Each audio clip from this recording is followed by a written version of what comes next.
Good evening and welcome to Legit Paranormal News from legitpodcast.com. I am King Michael.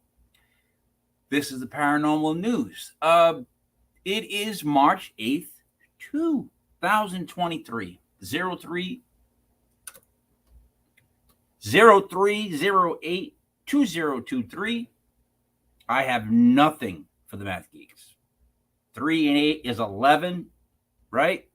Maybe. I got nothing at all. Now, this is the news, paranormal news, as we see it. And I am King Michael. I'm Dreamy David Barr. Now, David, our top story. First, I got to say I like the shirt, Mike. Oh, I did not pass this through HR. I fully expect to be called in next Tuesday at 11:30. But I just got back from Block Island, hanging out Block Island ghost tours, and what are you gonna do? This is all I had packed. I'm on an island. I don't know what the producers expect of me. They expect too much. They do expect too much. We should have a dress down episode sometime. Well, I don't know how much more dress down I can get than this, Dave. You shouldn't have a tie on this shirt, but go ahead. Mike, we're going with an Egyptian theme for our top story this week in honor of scientists discovering a secret corridor near the main entrance of the Great Pyramid of Giza earlier this week. So that was my first concert, Dave. What's that? That was my very first rock concert. What's that? Walk Like an Egyptian. Oh, the Bengals? The Bengals were playing at Rhode Island College. Nice. And I don't know if it's nice. Actually, that was my second one. My first was Cheap Trick. I'm not proud of either one. I should probably have never brought it up. All right. So the corridor was 9 meters long, and it could lead to further discoveries, hopefully. Now, check this out. It was found using non-invasive technologies, including infrared thermography, 3D simulations, and cosmic ray imaging. Sounds like Reed Richards had something to do with that last one. Yeah, you don't want to get into the cosmic rays because you could end up like, the Thing, the Human Torch. Exactly. There is speculation that this corridor, it's unfinished and it was created to redistribute some of the pyramid's weight, or it might lead to some other undiscovered chambers. They got to run some more cameras and do some more scans, and we'll see what they find. So they found the new tunnel. Yes, in the Great Pyramid. In the Great Pyramid. Yes. So it's kind of right above the entrance from what I was reading. Tunnel above the entrance. Above the entrance. Yes. So, but again, they think it was to redistribute some of the weight so that nothing would collapse over the entrance. Because then wouldn't that make that the entrance? Like, isn't it? Or is that a window? Never mind. Continue. The tunnel. All right. So now, since we're talking pyramids, let's go with some mummies. Yep. So there are some museums in Britain. Mm-hmm. They are now using words other than mummy to describe their displays of ancient Egyptian human remains. So that's one of the things they're calling it, ancient Egyptian human remains. Wait a minute. Instead, they're also calling them mummified persons, or they're using the individual's name, if they have it, to emphasize that they were once living people. Hang on, let me get through this, Mike, and then I think you and I are going to go off in the same way on this. So they're saying that using a different language to describe these human remains can distance them from the depiction of mummies in horror movies and popular culture, which tends to undermine their humanity through legends about the mummy's curse and portraying them as supernatural monsters. And that was a quote from Joe Anderson, who's an assistant keeper of archaeology at the Great North Museum in Newcastle, which is in Northeast England. Also, the British Museum wants to emphasize that mummified remains were once living people, and using the term mummified remains can encourage visitors to think of the individual who once lived. So, Mike, here's my problem with this, right? Mm-hmm. So it's okay to desecrate their grave sites and remove these mummified remains from their resting places and put them on display for people to see. How does that honor their humanity, right? people worry about calling them mummies, and they think calling them mummy is disrespectful. The fact that we ripped them out of their graves, opened up their tombs, took their treasures, that's not disrespectful?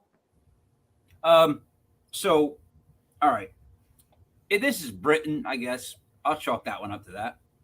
Uh, so, all right. Let me address Joe Anderson first off, the guy behind all this.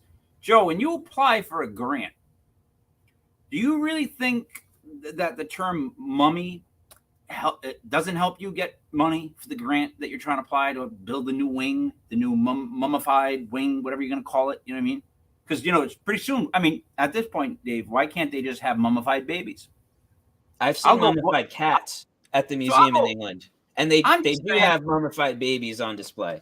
Hey, I'm just saying, you want to go horrible, you want to go horrifying, let's mummify all the babies they found, and we'll put their names on them, and people have to call them by name. Now, that's creepy. No one wants to do it. Exactly. Now, who cares about the individual? No offense, but who really cares? Like I don't go to a cemetery and someone stops me at every tomb and goes, "Hey, that was Joe Smith. Now let me tell you about Joe Smith." And then I'm like, "Oh, all right." I walk, just try to go by the next tomb, and hey, oh, what? That's Steve Salvant. I'm like, "Oh, I got to hear that story." I'll look, I'll glance. Like, they're mummies. You got them on display. You don't got bling around them. There's no like that P. Diddy background where it's white and black, like it flashes and he looks big, small in the camera. There's none of that. It's just dusty mummies, and you want us to call them by name. And we know what? Is there a more grave robbing is what it is essentially. Bang! Yes, Audra, you are correct. Bang! They can do that, but God, I mean, when you display them, do it the right way. And you know what? There's that PC. You smell it? There's that PC-ness creeping into mummies. Like, I can't say mummy? I'm being disrespectful to a mummy now?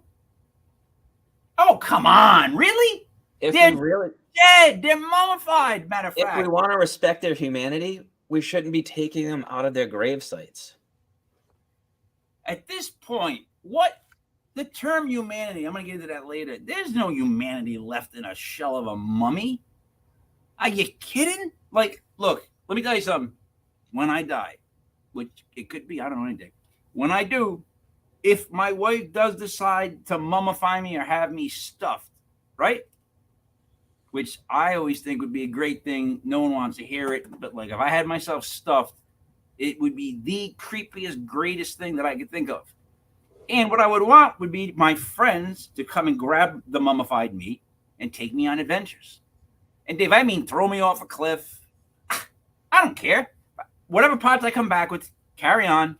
Next thing, throw me into like electrical thing, zap. Have as much fun. Just don't have sex with it, Dave.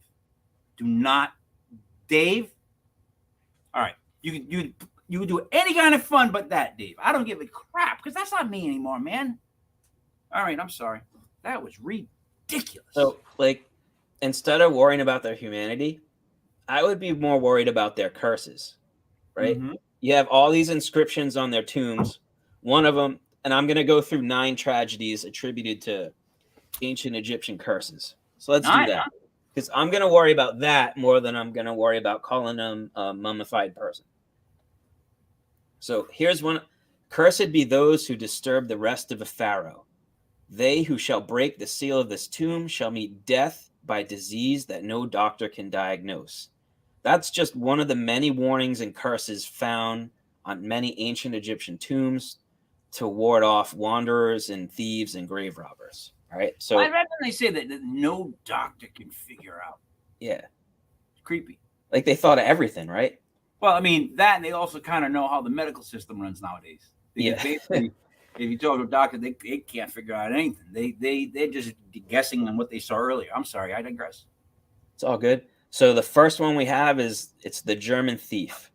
So there's an ancient Egyptian relic that was sent in 2007 with a note to the German embassy in Egypt.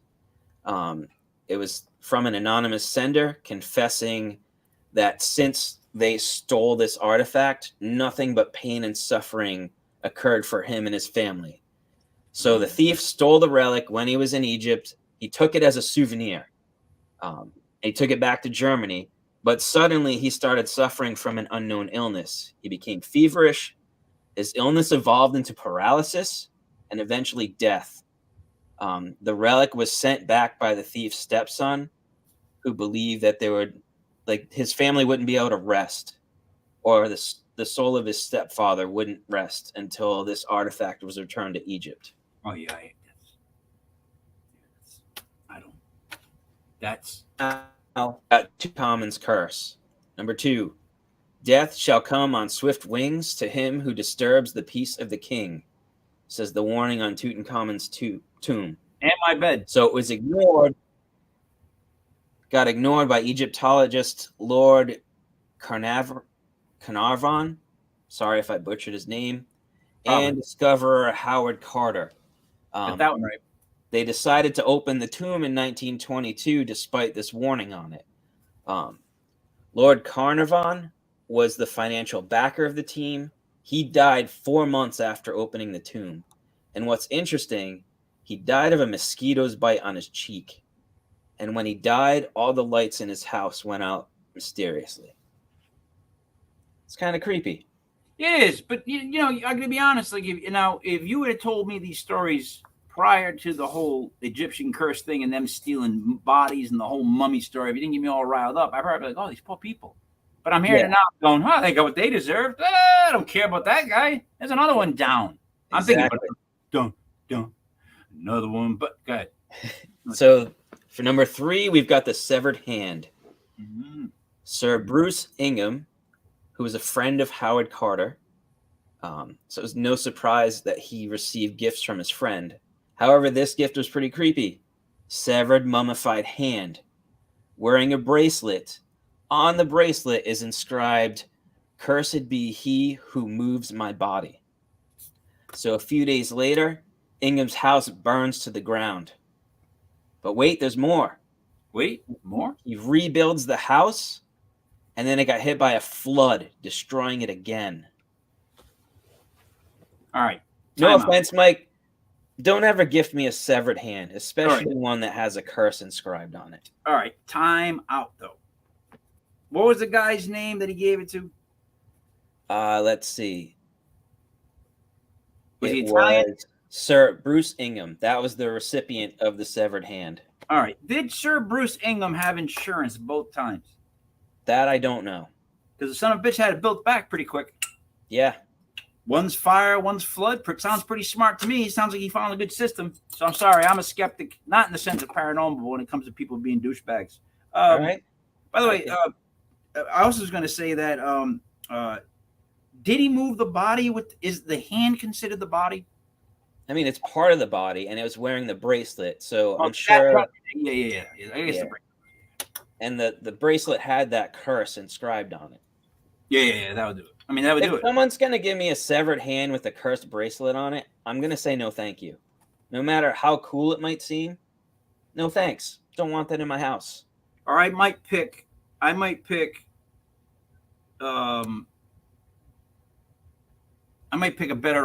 whatchamacallit. I just get texted the most. Yep. Let me digress. A hand, right?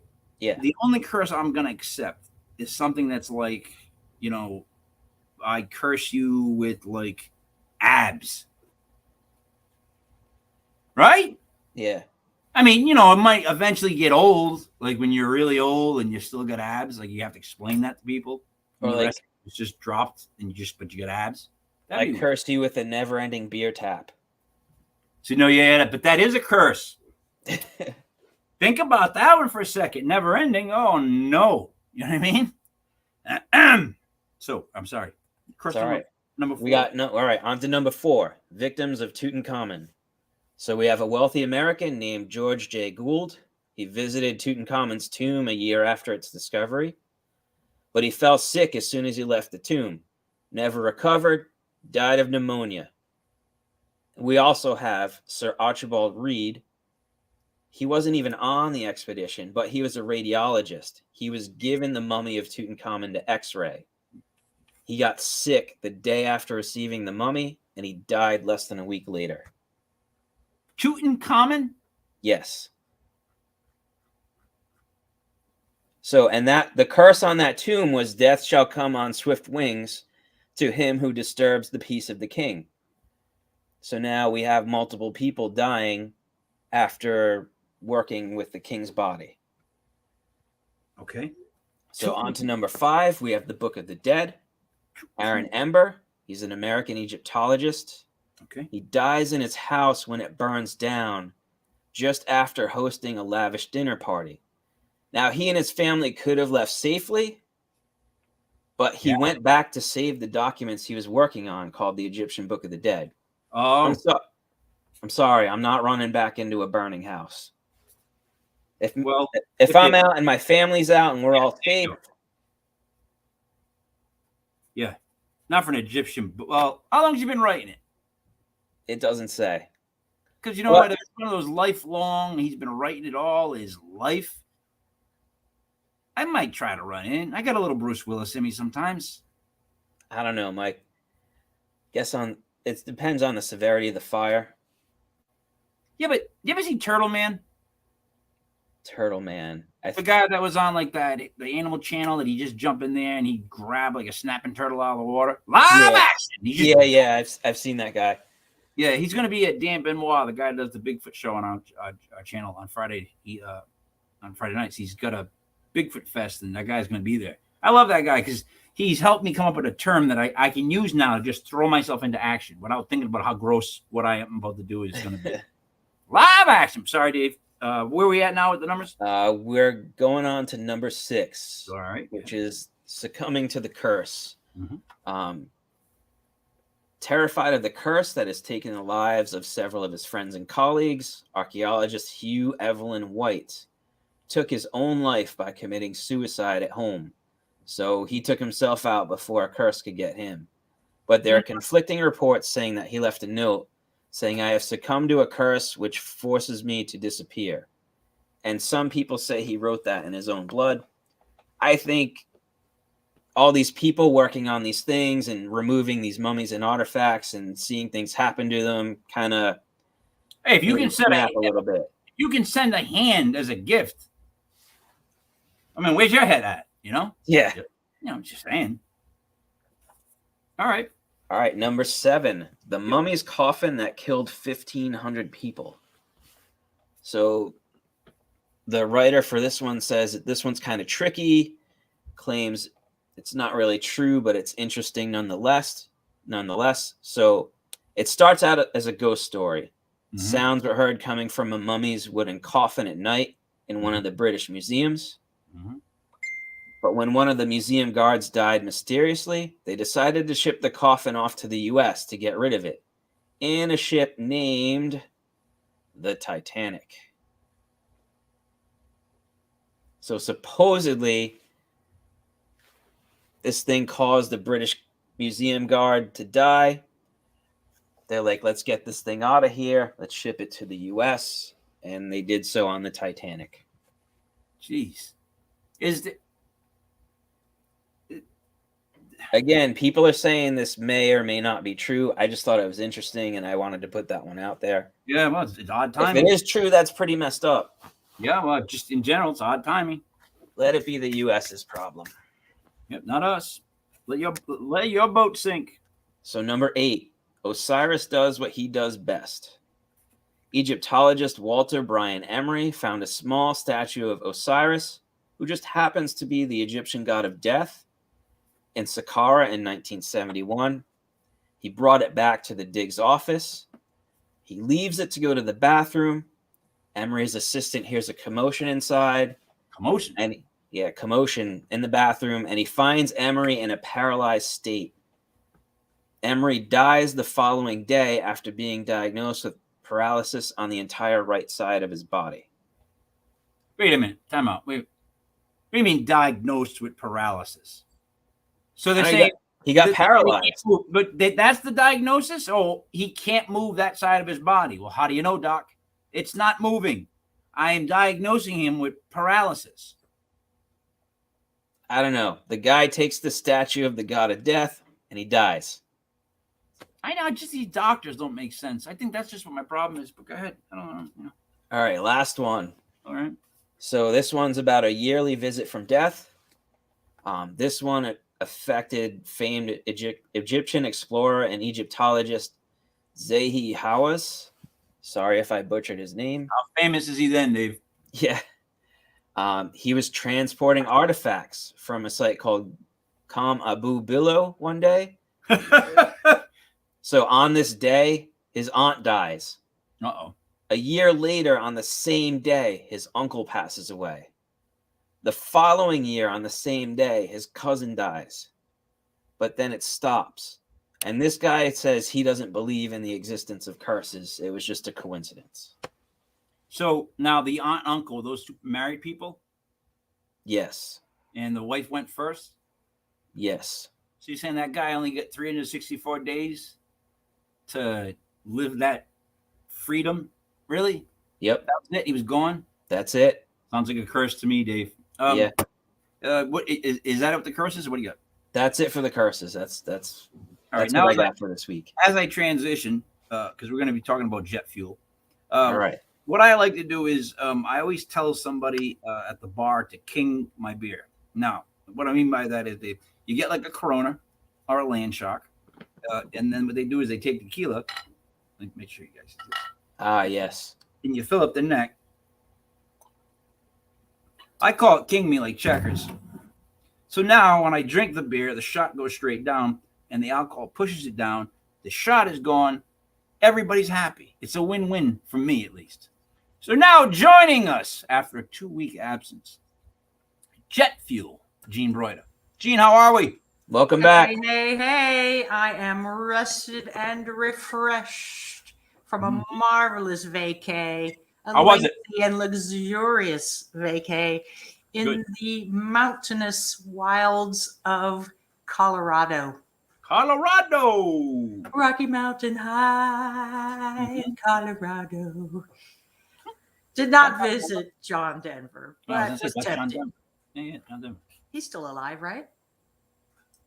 I'd have to check. See, that's one of those guys that I have to He check. died in a plane crash. There's certain people, you say their name, I got to check. That's how I feel bad about them. It's like, Because I got to go. I have a friend who lived in Colorado who was selling life insurance, and he had an appointment to meet with Mr. Denver a week after the plane crash. So he was about to sell life insurance. Yeah, and so Denver died without any life insurance, and his estate, his successors, his survivors, suffered as a consequence. He's like, I don't need no, I'm young, I'm healthy, I'm Rocky Mountain High. I don't need no stinking life insurance. Gene, he died October 12th, 1997. In a plane crash? In a plane crash. Yeah. It's 26 years ago. But let me say this. I would give that guy a bonus for not selling John Denver that insurance. Dave, he just saved us a lot. Saved the insurer? A lot of postage stamps we can get with that. Go ahead, Gene.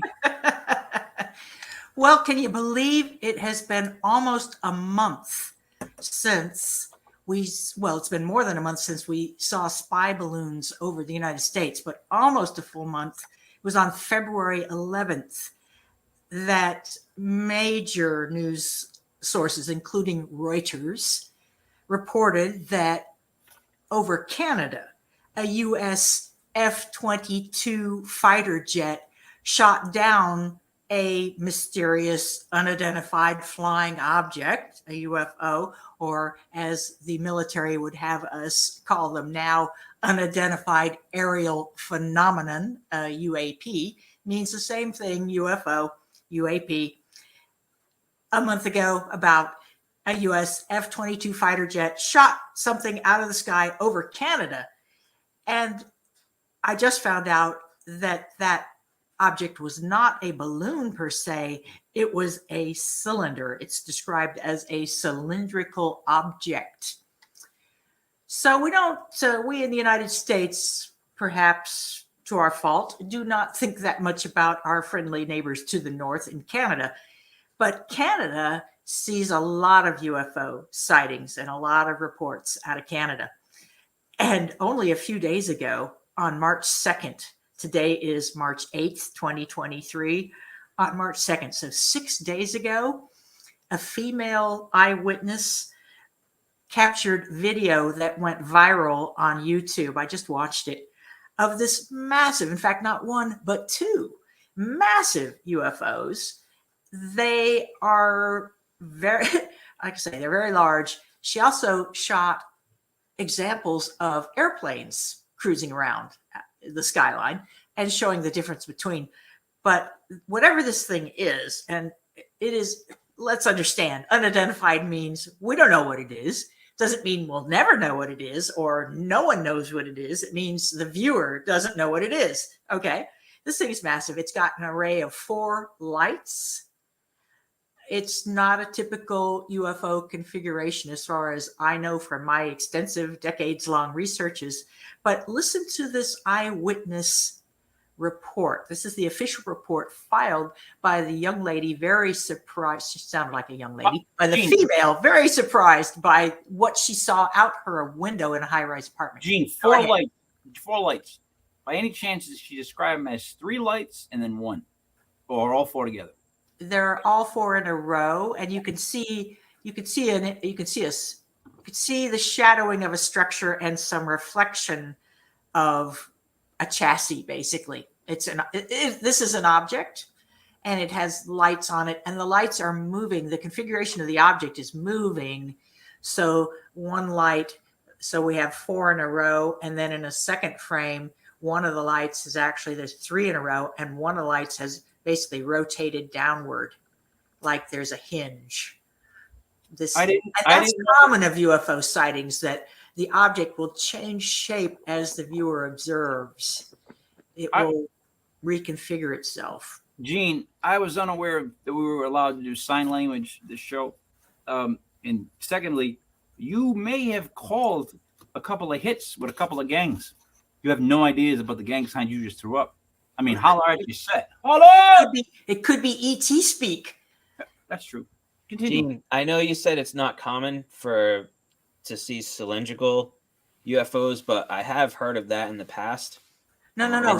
Cylindrical is fairly common, but okay. This object. They said it was a balloon first. Big main object. Okay.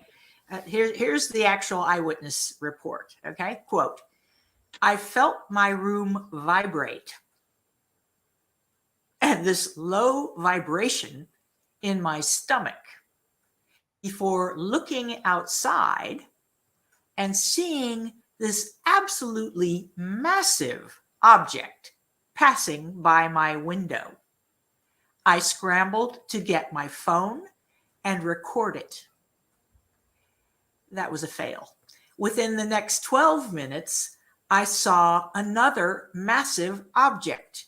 This time, it wasn't boomerang shaped, but instead a straight diagonal line going the same direction with the same vibrations and low humming and rumbling sound.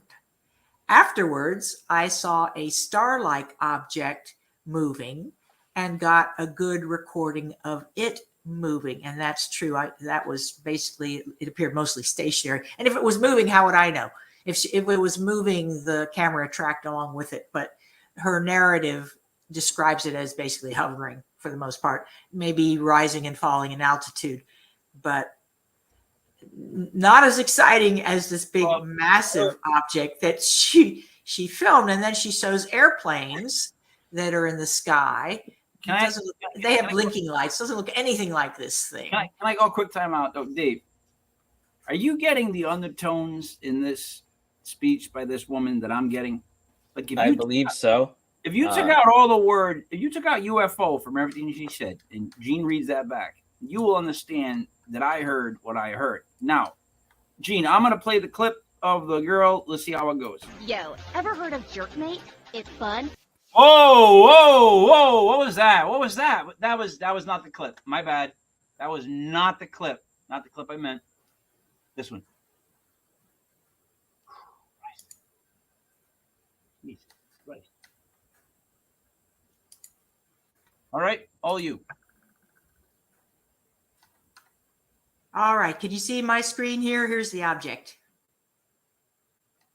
Here's 2 frames of this video of this massive UFO spotted over Montreal from a high rise.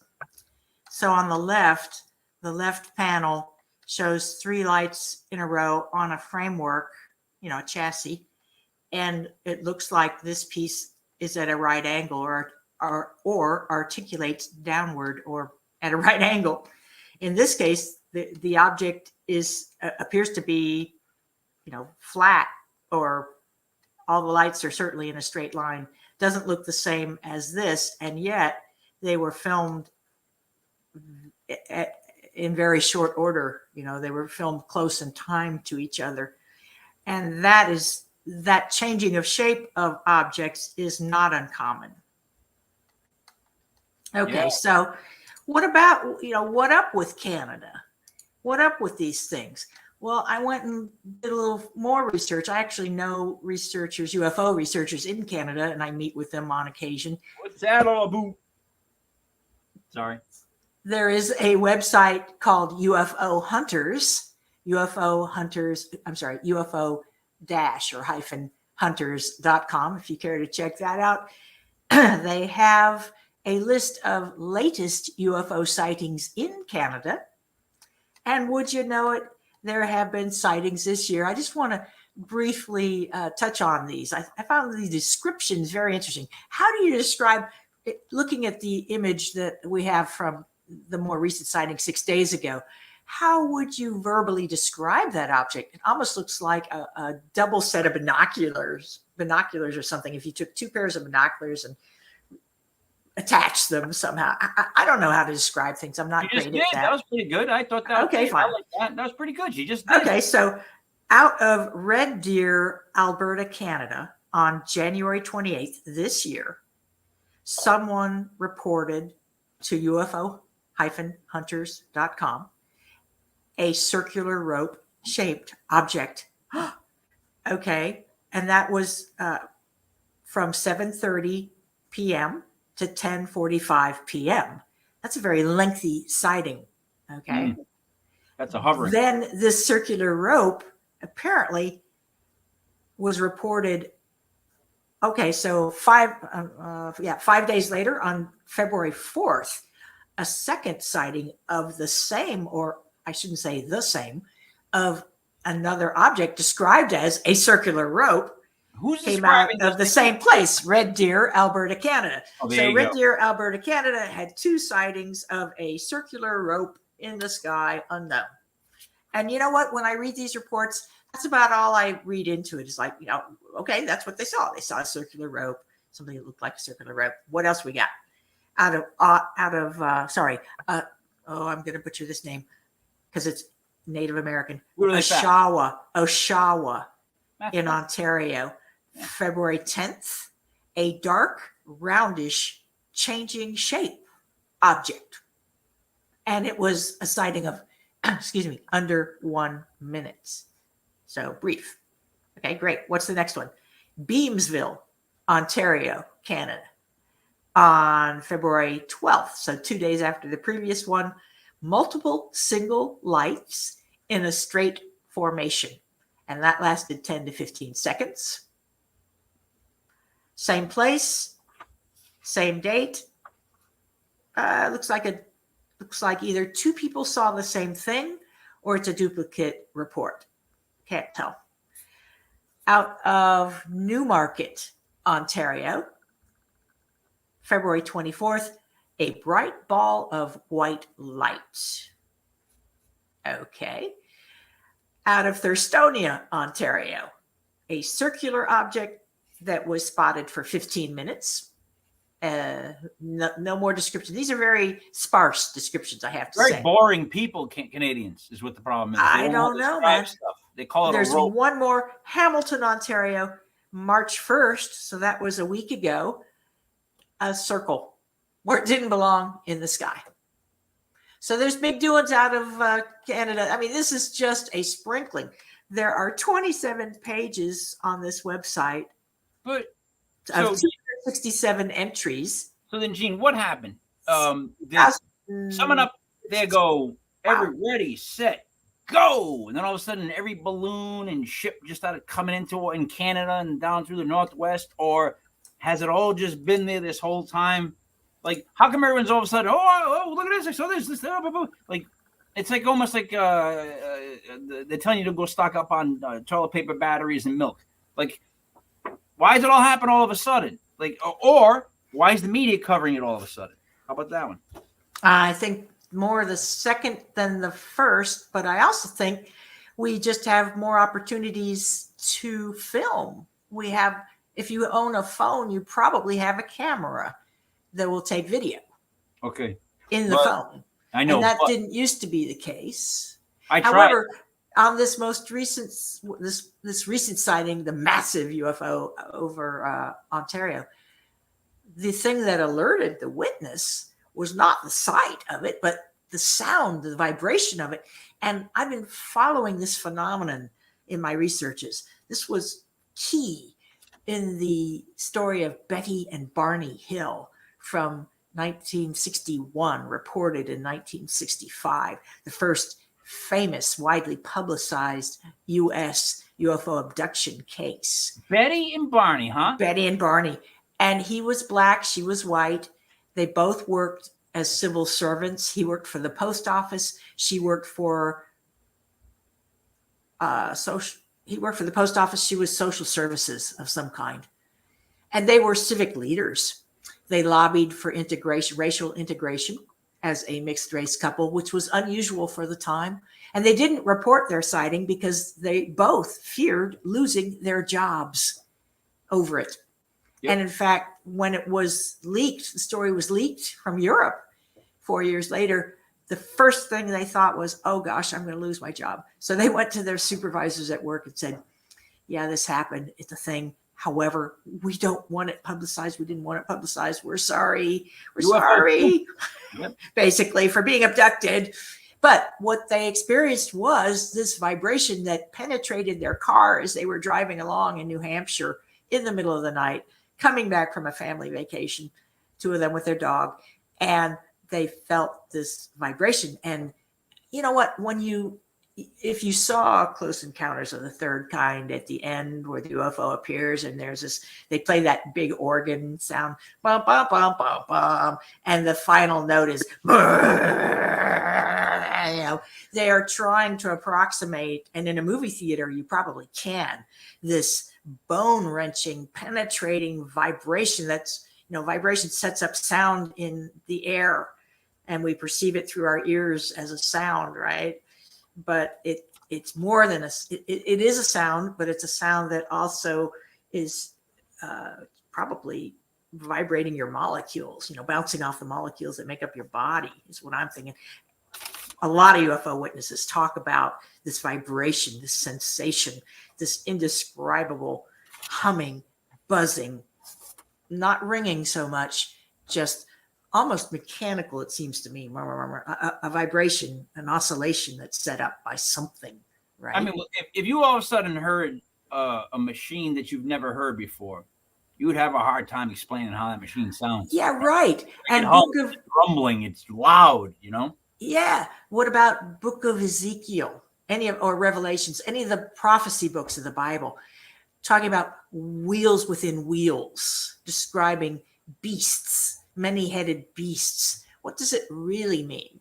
And I've been looking into ancient translations, and maybe some of them were off a bit because words from ancient Hebrew and ancient Greek, plus other more ancient languages, commonly have multiple meanings. This is true in English too. But when you choose to do when you choose as a translator to translate text, you have to make these semantic meaning of meaning choices. What meaning am I going to give to a Hebraic word that can have 4 or 5 meanings? I have to choose based on context. Well, what if you chose wrong? Yeah, then you could be talking like David could be, planting a garden and he asked for a particular tool from my house and I bring over some woman he does not know. You get that reference, Dave? Yeah. Okay, thank you. Go ahead, Gene. That's it. Okay. If you want more, I got more. But that's it for Canada. We could move on to Europe if you want. There's big doings in Europe too. Well, so I gotta. But we can cover that next week The too. tie is coming off. I gotta take that sucker off. So I want to go into a couple of things here. I was at Block Island hanging out with Block Island Ghost Tours. Great group of people.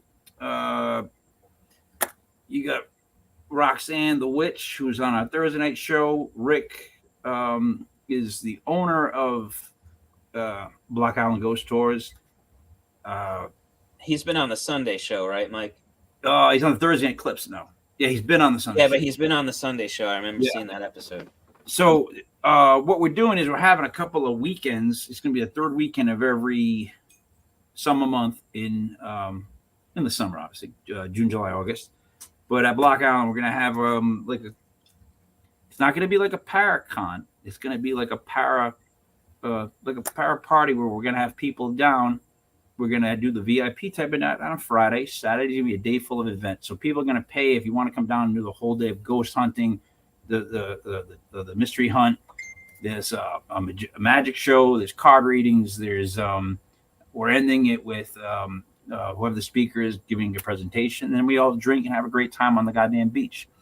So we're taking out that whole, I'm trying to say the boring part without saying the boring part. And we're going to try to get to meet these people. So we're going to have some special guests and it's going to be a lot of fun. So now that brings me back to where I'm at. Okay.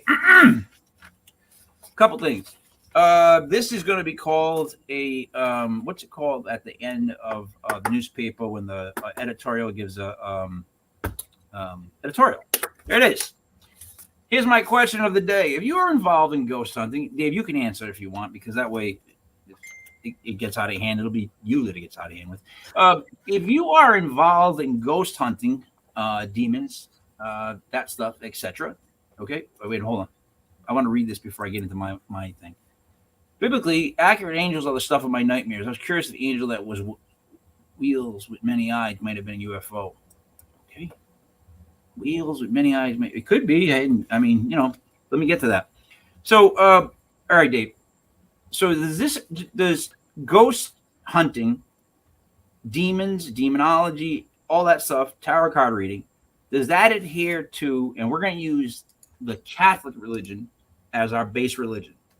Why? Because of the calendar and stuff like that. So we're just going to use that as a base. Okay, that's that. For now, we're going to still call that the home team. Not that I'm part of it. I'm just saying we're going to call it that because they're the easiest to pick on.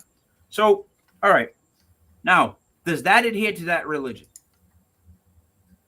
Ghost hunting, demonology, all that stuff. Does it?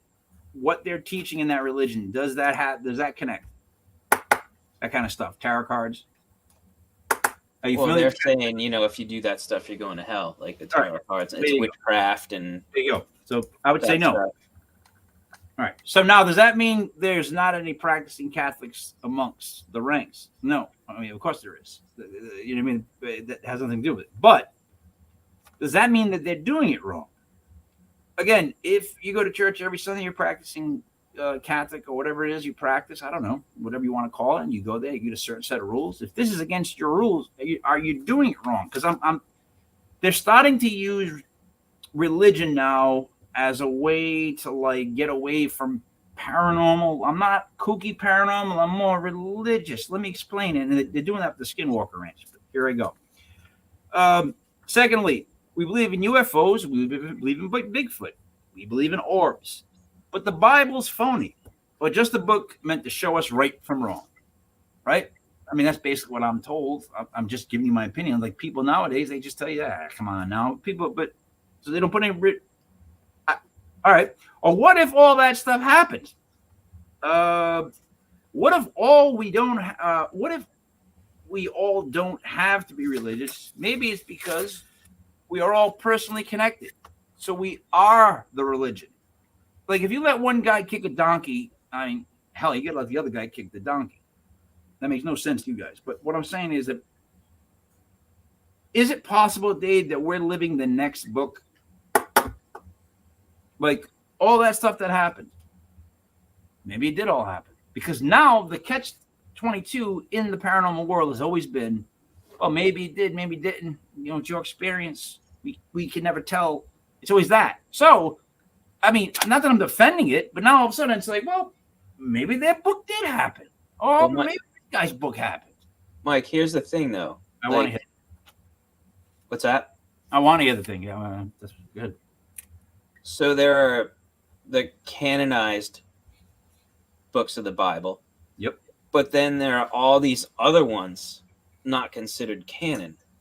Like you have the book of Judas. Yep. In that book, I believe Jesus actually went to Judas and asked him to kill him so that he could ascend to heaven and then return. So you have like the Gospel of Thomas. It's the Gospels. That's what you have. The Gospel of Thomas. That's, I believe, not canonized. You have the Gospel of Judas.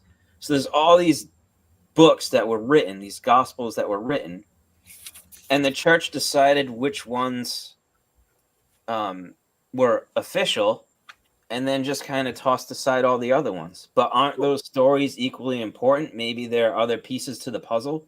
So that's my point. My point is this. We believe in certain things. We don't believe in other things. We can't say the word mummy anymore. But in reality, we actually can't talk about, you can't say, oh, the Bible's a great read. Because people will be like, oh, my God, what did he say? Like what? Or you can't say, USA, USA. Like that old chant we used to do in the 80s. Remember? You remember that, right? I in do. The crowd of any game you ever went to, it was just that's Hacksaw Jim Duggan. Yes. Yes. So no, we can't say that anymore. If you say that, you're actually saying the opposite. So let me digress a little further here.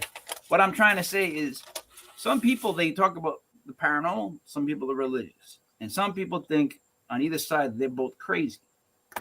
When in fact, it always seems like there's a woven, I almost said wovenness. That's a horrible word. Wovenness to the two. There has to be. I'm now convinced that not everything is bullshit and not everything is real, meaning that I got to go back and think the things that like I was programmed to think are bullshit. Maybe I got to look at them again. And the things that I really thought were true, maybe they're bullshit. Does that make any sense to anybody but me? No, it makes sense. I was listening to a podcast where Bill Nye, the science guy, was on there. And he was like, people get stuck in their beliefs, but sometimes new information presents itself. Mm-hmm. And if you truly believe in science, you can't discount that new information. You have to be able to shift your belief systems to incorporate the new information. It's like we've talked about ghost hunting and the technology improving and being able to get better evidence and stuff. We have to be able to take that and analyze it and kind of update some of our beliefs because we're getting better evidence now. We're doing things that they couldn't do 20, 30, 40, 50 years ago. I'm just trying to say, like, how have we come as a society where if you talked about UFOs back in the 70s, you were a kook and they might fire you. And now if you go to work in 2023 and you wear like a Go USA t-shirt, just Go USA, you could have bought it from like Florida, like getting near Disney. And God forbid you even mention the Bible, like as a book. And it, you don't have to talk religion, any book, anything, whatever you want to talk about. My point is people go nuts. Flip that 53 years later, it doesn't even make sense. They're so stuck in their rigid belief systems and that my way is the best way that people are like closing themselves off to being open to other beliefs and new information and things like that. We can't have civil conversations anymore. Like we used to be able to agree to disagree, and people have stopped doing that. It's either my way or no way. So, Gene, I'm going to throw this to you. People now, and the way that they're handling this, is everybody wants to be an individual. They want to let you know who they are, what they are. They're individuals. Whereas I once thought the goal was to keep evolving to the point where we all became the melting pot. It doesn't have to be. I understand it's not going to happen overnight, but I'm talking just even mentally, where we all finally just start to put together the information we have, and maybe you go, all right, I'll let that. Yeah, that story makes sense. But you got to give a little, I guess, is what I'm saying. Like, they just, Gene, what do you think? Do you think this is the connection? You think they're too rigid, in my opinion, of like, they don't believe them, they don't believe them. It's like, I think it's very interesting that Christians, and I'm not a Christian, but I understand a little bit about Christianity, I think. Christians have a belief system that really doesn't give much room to acknowledge aliens, it seems to me. But the opposite is not true. There are plenty of ufologists, people who research UFOs, myself included, who can easily integrate biblical accounts into a UFO-driven universe or series of universes. Easily done.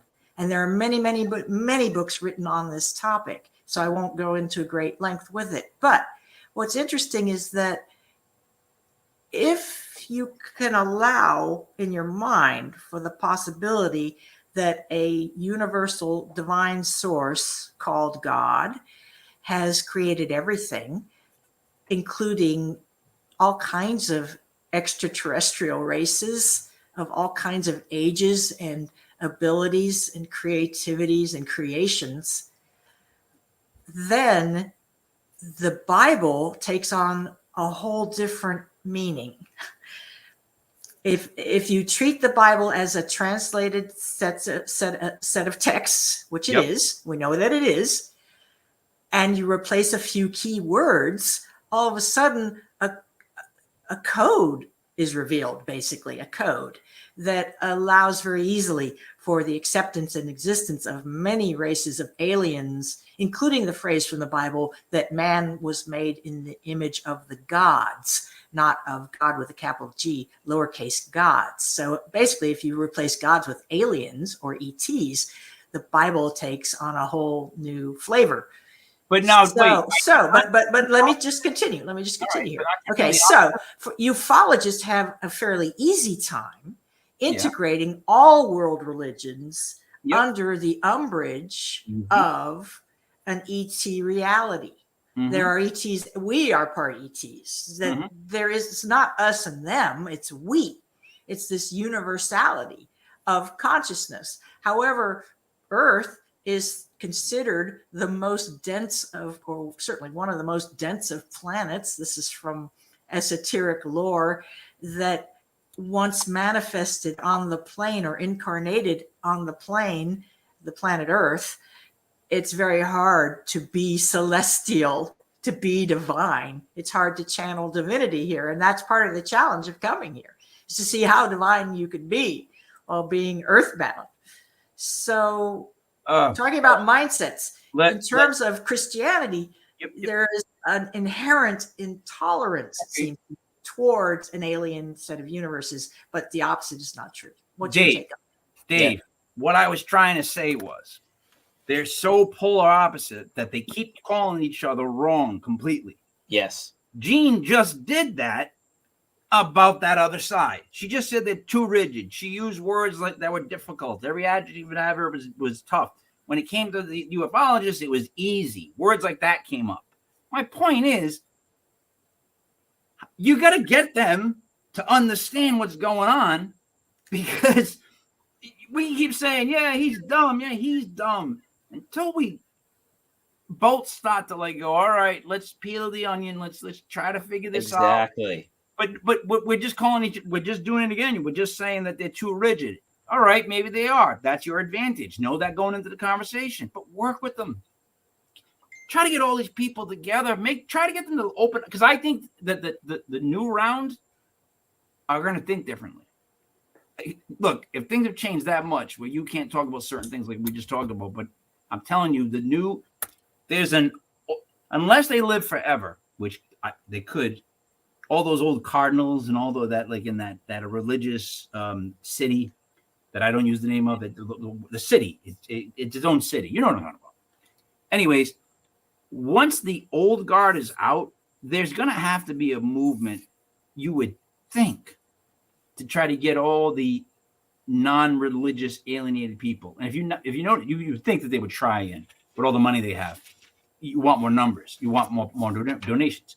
And if you notice, I did not use the word spirituality, because one of my big difficulties in life is when you start to discuss something with somebody and they say stuff like, oh, I'm not religious, I'm spiritual. And you just go, like, I'm not saying you belong to a religion. You know what I mean? Right. It's the same thing, dude. It's just the same thing. You just want to say it that way because it's almost like you're going, oh, no. By the way, I'm not connected. Like, I'm not asking you if you have an ID card to a certain church. You know what I mean? I'm not asking that. I'm just asking. You know, when you say that to somebody, they're like, no, I'm spiritual. It's like, yeah, that's the same fucking thing, guy. The thing is if you look at a lot of the major religions, a lot of them have similarities. Yes. And instead of focusing on the differences, I think what you're trying to get at, Mike, is if we start finding that common ground, there it is. We can all work together, and maybe someone's got this piece of the puzzle and this group's got that piece of the puzzle, and we can put it all together and maybe get some more answers. Maybe one side a little more. Maybe one side feels more helpful now. They're going to release more information. They don't feel so stupid with it.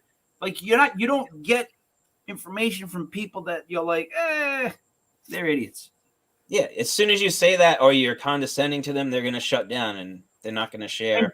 So, Gene, no one's saying you're wrong in what you just said. What I'm saying is the way you're serving that humble pie to them is, it immediately makes them get on the defensive, right? The minute you say that, I bet they all went, she don't listen to her. Oh, no. Like, they just shut down. People just shut down immediately. I'm just reporting what I've observed and what people have said to me. See, you gotta love it when they say let me go over a couple things. And I do think the times they are changing. I agree with you. There's a shift. There's a shift of consciousness. It has to do with talking about new agey stuff. Not that everybody does, but it percolates into the popular culture, right? And who knows why nationalism is now unpopular, whereas, and so is religion, and so is being a white man. When did that happen? How did that happen? Nobody asked me about that stuff. Okay. So, I haven't been popular. The thing is, it's easy to say, preach open-mindedness, preach tolerance, preach unity. But as soon as you're driving along in traffic and somebody cuts you out, what happens next? Do you feel like, what? Namaste. No. They're in a hurry. I want to kill everybody. No. I get that. It's easy to be philosophical from your armchair. But it's easier to just do assholes and then not assholes. Like, you don't get a visual, because I've learned that the weirdest looking people are the friendliest people. I've made friends with them, right? Look at me with this shirt. Kind of hard to talk to. But those are the people you want to know. But what I'm saying is, everybody talks about it, but nobody actually wants to work on, like Dave's saying, hey, let's talk about all the things that are similar. Hey, why don't we bring this in together? Hey, why don't we figure out a way that we can pray that it's not so like stand, sit, kneel. There are some movements that are pro-unity, of course. Not everyone is against unity. But it's got to be the big one. Ubuntu, have you heard of Ubuntu? Named for an African tribe that has a culture of sharing and selflessness. Not that you don't take care of yourself, but that you put the needs of your group equal or above your own. That a kid given candy won't hoard it all himself, as an American kid might do. There's a village. He shares it with his friends, or he's just not happy. If there isn't enough to share with his friends, he's just not happy. There's a village. And they sit in a circle and they all share. Live to be over 100 years old, and it's a very similar philosophy where they all kind of help each other out and watch out for each other, and they have like community gardens and things like that. They live to be how old? They live to be over 100. So it's who are they? Tell. They're in. I forgot the name of the village. It's in Japan. It's called Hell, Japan. You live to be over 100, and you got to deal with a bunch of other over 100-year-olds. It's called Hell. Hell in Japan. I would I don't not. know. It sounds like they have a pretty good life in that one village, Mike. So maybe these people have figured something out. With the feet that go. And then I got to plug my pal, Michael Tellinger. He's from South Africa. He's starting a movement called My Small Town, as I recall. My Small Town. And the idea is to bring capitalism back to its roots in your locality, in your neighborhood. In other words, figure out some kind of industry your neighborhood could support and build it there. So everybody works in the neighborhood, however you define neighborhood, however large your neighborhood is. But instead of driving across town or to, some commutes are very long, 30, 45 minutes, an hour, depending on where you live. And people are wasting their lives in cars. And so the idea is that My Small Town takes central power to the people right on. And it's a new way of thinking about governments, but it's a practical thing. And there are, I think, 2 villages, one in Africa, are attempting to do this to see how it works. So it's not all doom and gloom. Not everyone thinks about division all the time, 80% doom and gloom. The times they are changing. Let me just explain. So I got to read 2 quick things before. Actually, I got to read 3 quick things before we get off. So one was the New York Post sent out a guy to do a recap on Skinwalker Ranch, and then he did this YouTube documentary on it. And here's my problem with it. So the guy's name is Stephen Greenstreet, right? Here's what he writes underneath this video. Stephen Greenstreet, host and producer of The Basement Office. Right away, it's like, I should know you. He writes, skeptical of past myths, but open-minded to the possibility of new discoveries. Right there, he doesn't even have to say another word. I know what kind of guy this is. Then he writes, he's writing about himself. Greenstreet sets out on an exclusive tour of the heavily surveilled property, combs through hours of video footage, and works with experts to try and find a glimmer of truth. His choice of words are he's a prick. Basically, is what I'm trying to tell you about this guy. Like he went out there. If you watch the video, all he does is set this guy up. He's like, he told some other guy on a podcast like 8 years ago that when, he had to take a leak, he went out back. Watch what he said when I asked him. Well, where'd you have to take that leak 8 years ago? Well, I don't know. Probably went to the bathroom. Got him. You know what I mean? It's like, bullshit. You're just setting the guy up. All right.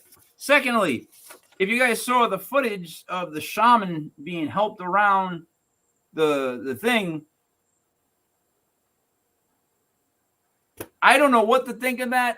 I don't know how it's edited, but the only thing I thought the whole time I watched it was tackle him, grab the spear. Like, that's all I thought. I'll end with this. I got to read this. Damien Doolittle from downtown. God damn it.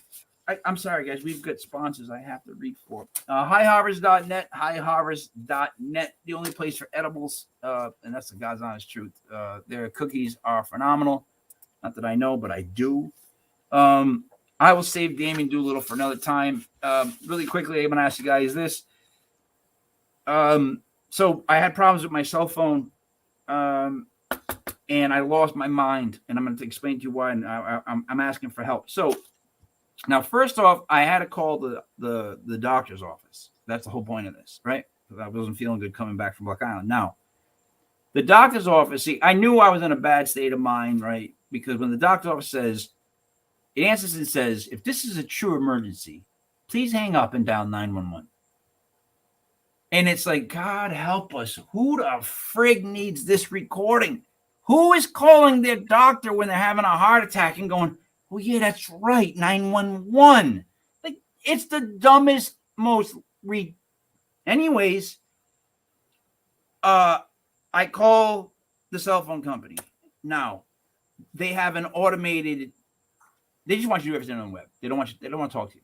So, they ask first off if they give you some bullshit time, and they say, "Would you rather have us call you back?"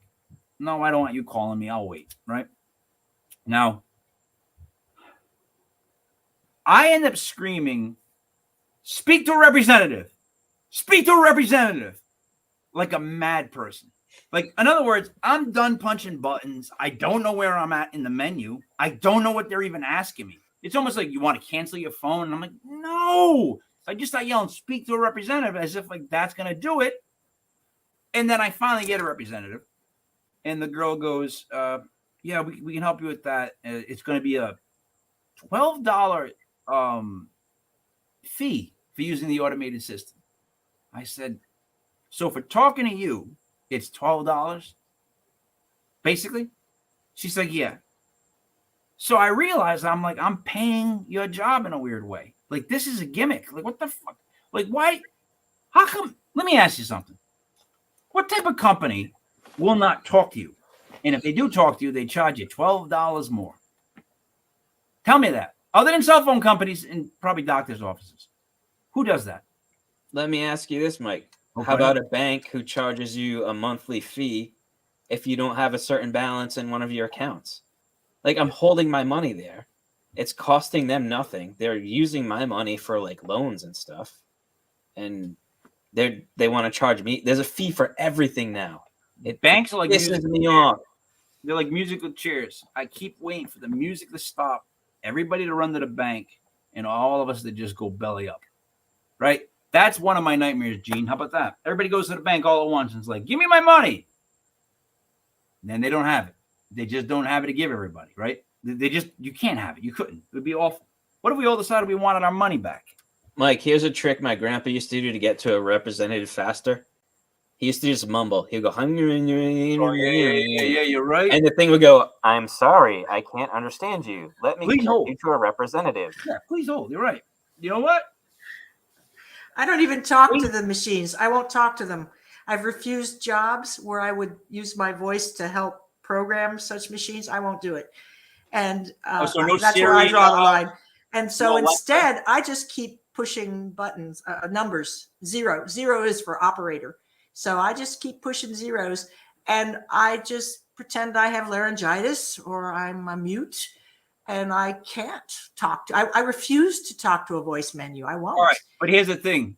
And my phone company was going to charge me $5 for going through chat, as you did, and finally getting to a real person.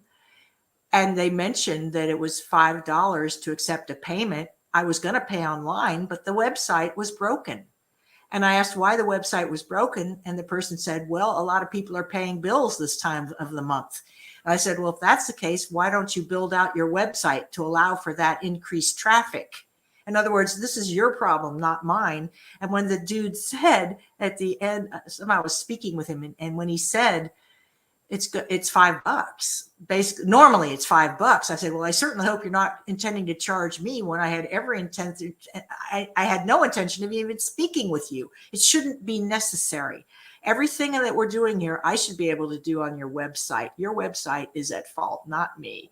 And when people providing service to me that I'm paying money for, cop attitude like that, I take my business elsewhere. I vote with my wallet. And the other situation you described where everybody wants their money at once out of their banking institution, that's called a bank run. It's happened before. Bad things happen. So don't do that. Everyone. What if everyone? Don't do that. That's called a bank run. We don't want that. And the thing is, banks fail when that happens. They do. So don't do that to yourself. I'm not gonna. I just have a really shitty company, if I'm being honest, that I deal with. I'm gonna mention T-Mobile. Like, I'm not gonna say the name out loud. T-Mobile. I would never say T-Mobile. I didn't just say, hey, that's mine too. T-Mobile out loud. I've never seen T-Mobile. I've never heard of that. I've never heard of that company, but I've heard of T-Maybe, as in maybe your call will go through. Yeah.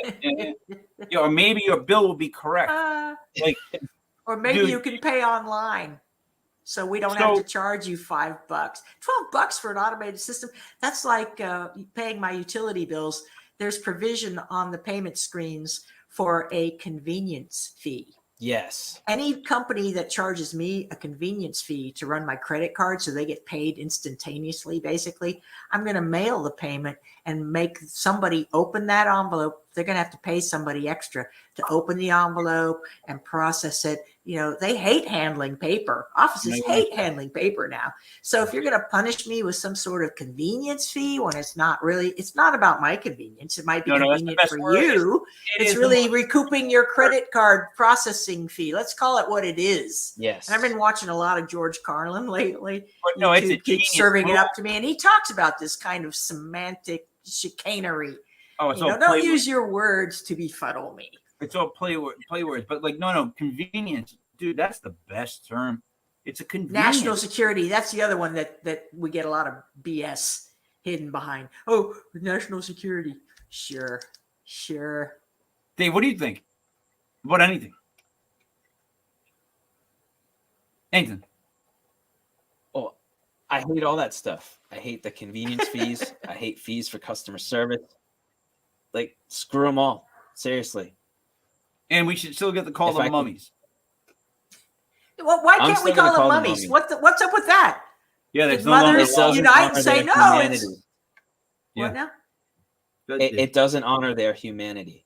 It lumps them in with the supernatural creatures from horror movies, and we forget that those people were people. So now they're calling them mummified persons or by their name if their name or is persons known. Of mummification. As they move the display case. Yeah, and they shuffle them over like dummies. People of mummification. And take their hands with their cursed bracelets. Yeah. And gift them to people. We should sell cursed hands with bracelets. And I bet you people would come up.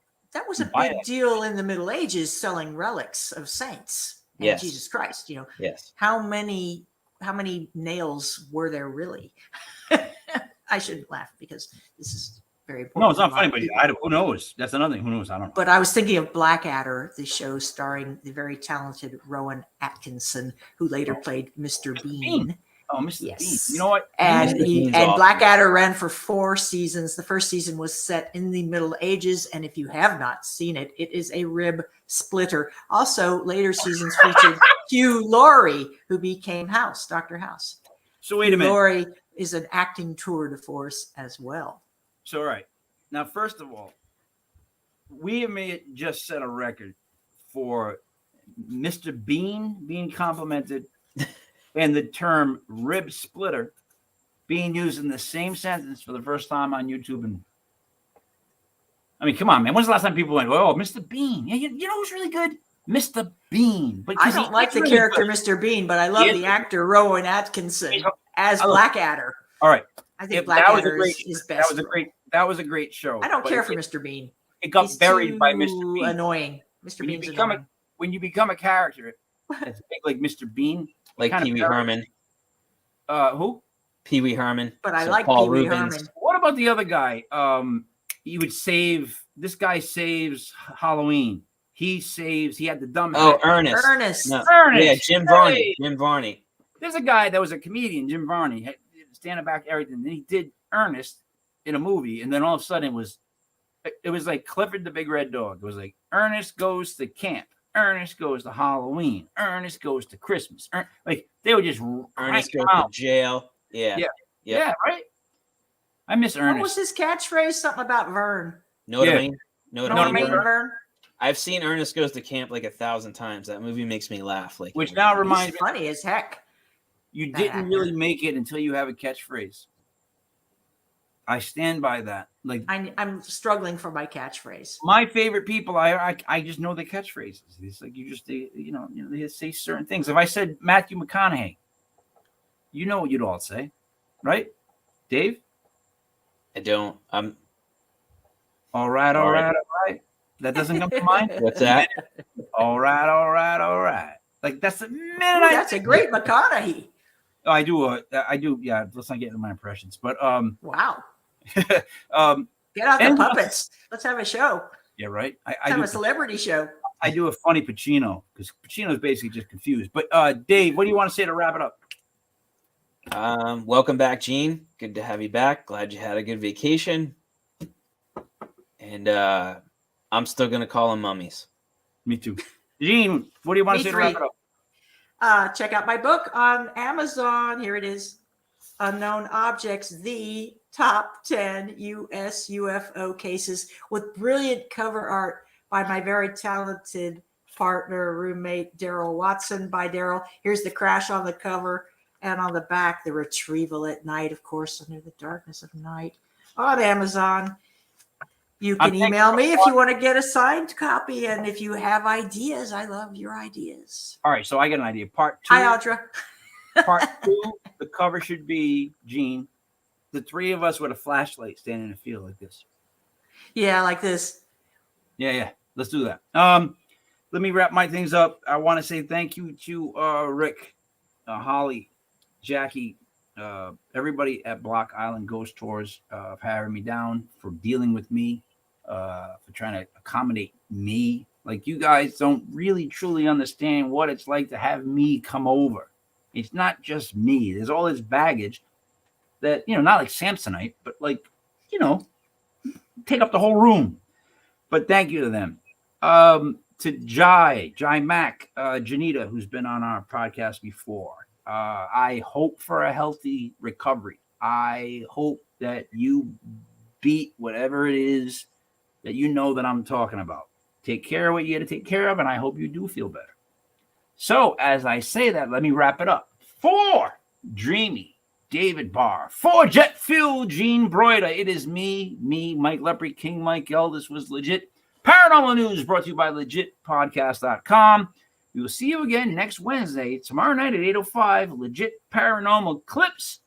We got a couple of doozies, dandies. I can't think of any other words. Rib splitters.